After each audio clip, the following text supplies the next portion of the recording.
Hello peoples, a night with Minggoy. Gabing gala ngayon ni Minggoy. Ito po ang day kung saan siya dyan lang sa labas gumagala. Paikot-ikot lang siya dyan. Sa una, gabi pa yan siya gumagala. Hanggang sa susunod na mga ilang araw, nagiging early morning. Tapos, sunod naman, naging 10 a.m. hanggang naging 11, 12 or afternoon, gumagala na siya as long as walang tao.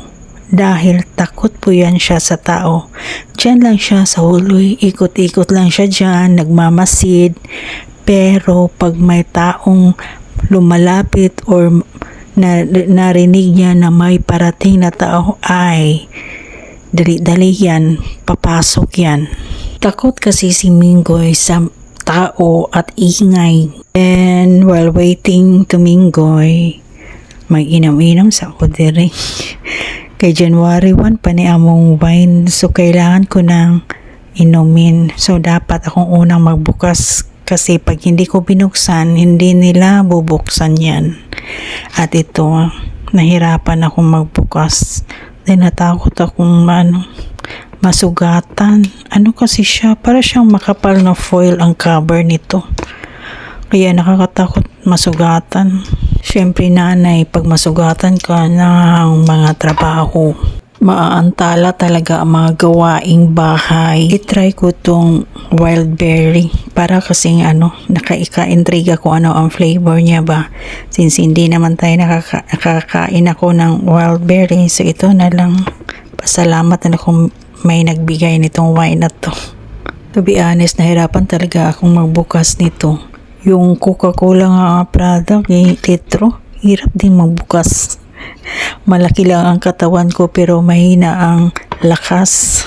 Dahil gustong-gusto kong uminom nito, talagang determinado talaga akong buksan talaga ito.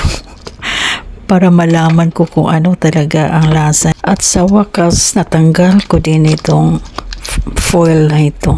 Hindi na ako masyadong mahirapan. Ito na lang. Ay naku, talagang extra force talaga ang effort ito. Para lang talaga makainom, ay konti lang, pampatulog. Kasi may alcohol din ito eh. Hindi ako sanay uminom dahil hindi ako umiinom ng mga alcoholic wines. Sparkling lang. In fairness, masarap siya, parang tuba. Kaya subukan nyo. At meron ang gustong pumasok, yung galing sa gala.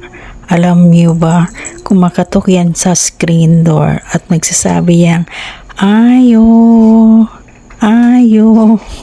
Parang tao talaga yan siya pag pumapasok sa bahay. Kaya nakakatawa yung boses ba, pero talagang tao.